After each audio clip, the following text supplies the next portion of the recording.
जय श्री कृष्ण। हम भगवत गीता के चतुर्थ अध्याय का श्लोक 10वां अध्ययन करेंगे।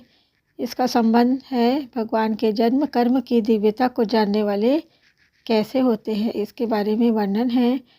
वीतराग भय क्रोधा मनमया मामुपाश्रिताः बहवो ज्ञान तपसा पूता मद्भावमागताः।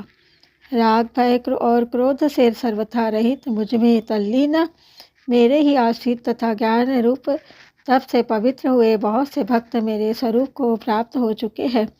वीतराग भय क्रोधा का अर्थ है परमात्मा से विमुख होने पर नाशवान पदार्थों में राग हो जाता है। राग से फिर प्राप्त में ममता और अप्राप्त की कामना उत्पन्न होती है। राग वाले यानी कि प्रिय पदार्थों की प्राप्ति होने पर तो लोभ होता है, पर उनकी प्राप्ति में बाधा पहुंचने पर, बाधा पहुंचाने वाले पर क्रोध होता है। यदि बाधा पहुंचाने वाला व्यक्ति अपने से अधिक बलवान हो और उस पर अपना वश न चल सकता हो तथा समय पर वह हमारा अनिष्ट कर देगा, ऐसी आशंका हो या संभावना हो, तब भय होता है। इस प्रकार नाशवान पदार्थों के राग से ही भय, क्रोध, लोभ, ममता, कामना आदि सभी दोषों की उत्पत्ति होती है। राग के मिटने पर ये सभी दोष मिट जाते हैं। पदार्थों को अपना और अपने लिए न मानकर दूसरों का दूसरों के लिए मानकर उनकी सेवा करने से राग मिटता है। कारण कि वास्तव में पदार्थ और क्रिया से हमारा संबंध है ही नहीं। अपना कोई प्रयोजन न रहने पर भी भगवान केवल हमारे कल्याण के लिए ही अवतार लेते हैं। कारण कि वे मात्र प्राणी मात्र के परम सुहृद है और उनकी संपूर्ण क्रियाएं मात्र जीवों के कल्याण के लिए ही होती है। इस प्रकार भगवान की परम शुद्धता पर दृढ़ विश्वास होने से भगवान में आकर्षण हो जाता है। भगवान में आकर्षण होने से संसार का आकर्षण स्वतः मिट जाता है। जैसे बचपन में बालकों का कंकड़ पत्थरों में आकर्षण होता है और उनसे वे खेलते हैं। एक कहता है कि यह मेरा है, दूसरा कहता है कि यह मेरा है। इस प्रकार गली में पड़े कंकड़ पत्थरों में ही उन्हें महत्ता दिखती है, परंतु जब वे बड़े हो जाते हैं तब कंकड़ पत्थरों में उनका आकर्षण मिट जाता है और रुपयों में आकर्षण हो जाता है। रुपयों में आकर्षण होने पर उन्हें कंकड़ पत्थरों में अथवा खिलौनों में कोई महत्ता नहीं दिखती। ऐसे ही जब मनुष्यों की परमात्मा में लगन लग जाती है तब उसके लिए संसार के रुपये और सब पदार्थ आकर्षक न रहकर फीके पड़ जाते हैं। उसका संसार में आकर्षण या राग मिट जाता है। राग मिटते ही भय और क्रोध दोनों मिट जाते हैं, क्योंकि ये दोनों राग के ही आश्रित रहते हैं।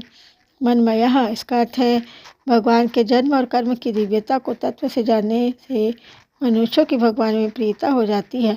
प्रियता होने से वे भगवान के शरण हो जाते हैं और शरण होने से वे स्वतः मनमय अर्थात भगवानमय हो जाते हैं। सांसारिक भोगों में आकर्षण वाले मनुष्य भोगों की कामनाओं में तन्मय हो जाते हैं। कामात्मानः मत और भगवान में आकर्षण वाले मनुष्य भगवान में तन्मय हो जाते हैं। तन्मयाः वे हर समय भगवान में ही तल्लीन रहते हैं। उनके विचारों, आचरणों आदि में भगवान की ही मुख्यता रहती है। प्रेम की अधिकता के कारण वे भगवत स्वरूप बन जाते हैं, मानो उनकी अपनी कोई अलग सत्ता ही न हो।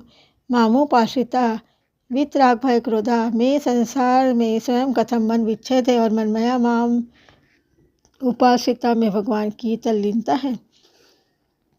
किसी न किसी का आश्रय लिए बिना मनुष्य रह ही नहीं सकता। भगवान का अंश जीव भगवान से विमुख होकर दूसरे का आश्रय लेता है तो वह आश्रय टिकता नहीं, प्रत्युत मिटता जाता है। धनादि नाशवान पदार्थों का आश्रय पतन करने वाला होता है। इतना ही नहीं, अशुभ कर्मों को करने में बुद्धि का, भगवत प्राप्ति के साधनों का तथा भोग और संग्रह के त्याग का आश्रय लेने पर भी भगवत प्राप्ति में देरी लगती है। जब तक मनुष्य स्वयं भगवान के आश्रित नहीं हो जाता तब तक उसकी पराधीनता मिटती नहीं और वह दुख पाता ही रहता है। संसार के पदार्थों में मनुष्य का आकर्षण और आश्रय अलग अलग होता है। जैसे मनुष्य का आकर्षण तो स्त्री पुत्र में होता है और आश्रय बड़ों का होता है, परंतु भगवान में लगे हुए मनुष्य का भगवान में ही आकर्षण होता है और भगवान का ही आश्रय होता है, क्योंकि प्रिय से प्रिय भी भगवान है और बड़े से बड़े भी भगवान हैं।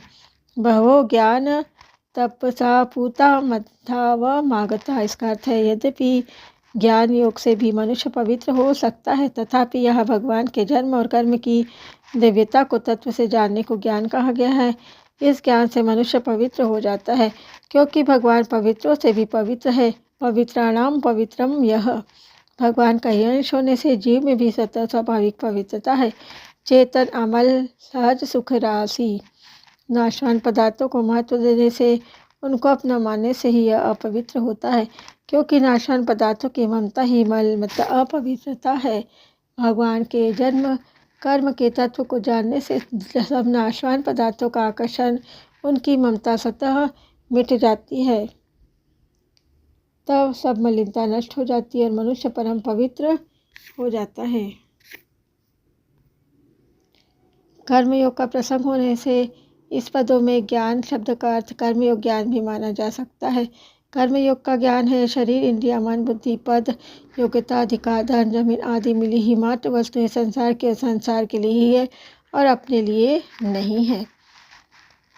इस प्रकार नाशवान वस्तु को अपनी और अपने लिए न मानना ज्ञान तप है, जिससे मनुष्य परम पवित्र हो जाता है। जितने भी तप है उन सबसे बढ़कर ज्ञान तप है। इस ज्ञान तप से जड़ के साथ माने हुए संबंध का सर्वथा विच्छेद हो जाता है। जब तक मनुष्य जड़ के साथ अपना संबंध मानता है, तब तक दूसरी तपस्या से उसकी उतनी पवित्रता नहीं होती जितनी पवित्रता ज्ञान तप से संबंध विच्छेद करने से होती है। जैसे भगवान नित्य निरंतर रहते हैं, ऐसे ही वह भी उनमें नित्य निरंतर रहता है। जैसे भगवान निर्लिप्त निर्वाकार रहते हैं, ऐसे वह भी निर्लिप्त निर्वाकार रहता है। जैसे भगवान के लिए कुछ भी करना शेष नहीं है, ऐसे ही उसके लिए भी कुछ करना शेष नहीं रहता। ज्ञान मार्ग से ही मनुष्य इसी प्रकार भगवान के स्वभाव को प्राप्त हो जाता है। पहले भी बहुत से भक्त ज्ञान तप से पवित्र होकर भगवान को प्राप्त हो चुके हैं।